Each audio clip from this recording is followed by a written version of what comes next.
What if your homeland was wiped off the map, your village bulldozed, your family deported like cargo, your dogs gassed in front of you, so that two great powers could build a secret military base and strike at the world from paradise? Welcome to a territory where Cold War strategy, colonial arrogance, and raw injustice collided in the middle of the Indian Ocean, and where, in a final insult, giant tortoises were granted environmental protection, but the people were not. Welcome to the Library of Lost Lands, where we dwell into the stories of countries that once were, and are no longer with us.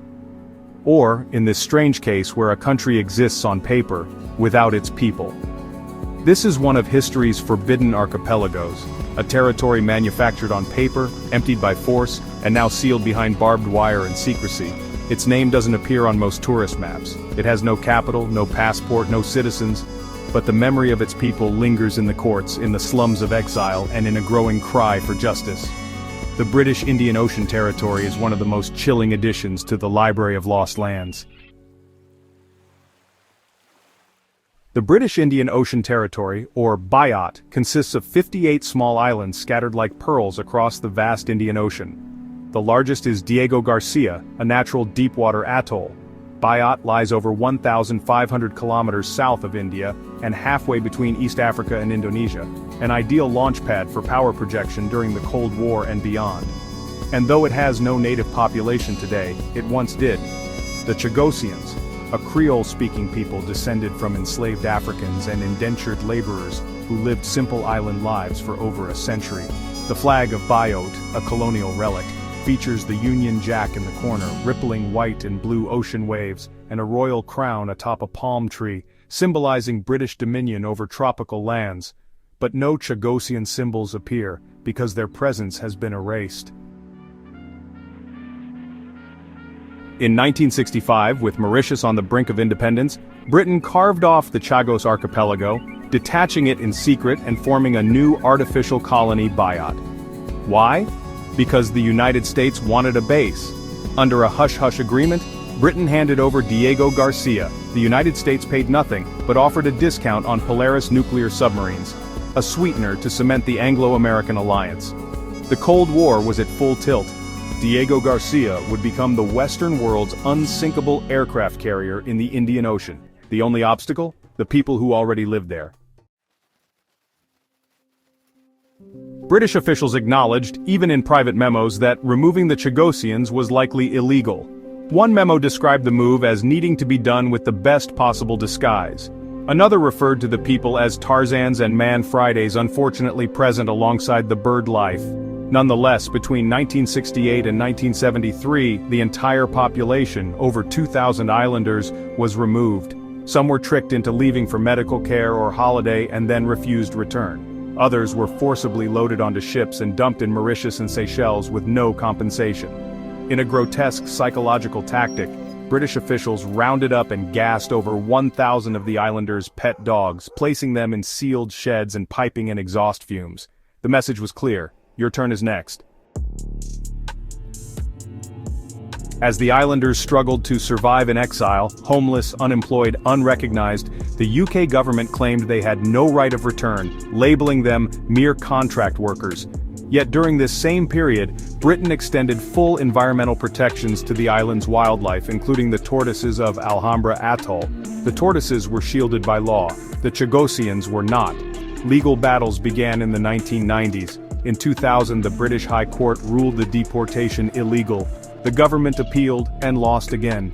Then came the political hammer. In 2004, Prime Minister Tony Blair invoked royal prerogative, an ancient power, to overrule the court and permanently ban Chagossians from returning. So using an archaic legal instrument, a British people were officially removed from a British land by a British monarch. The islanders challenged this all the way to the UK Supreme Court. In 2016, by a narrow 3-2 margin, the court ruled against them. The exile remained.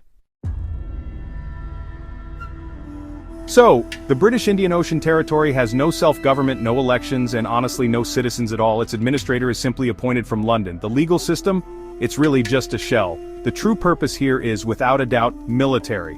The Diego Garcia base, which is operated jointly by the UK and US, has been used to launch airstrikes in Iraq and Afghanistan, host rendition flights during the War on Terror, and conduct NSA GCHQ surveillance operations across the region.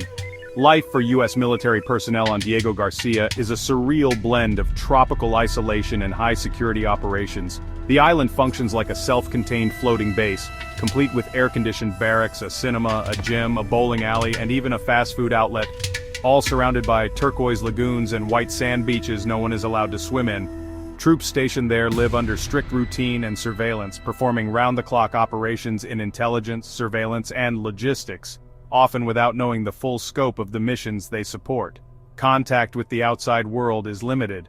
Alcohol is permitted, but civilian access is restricted.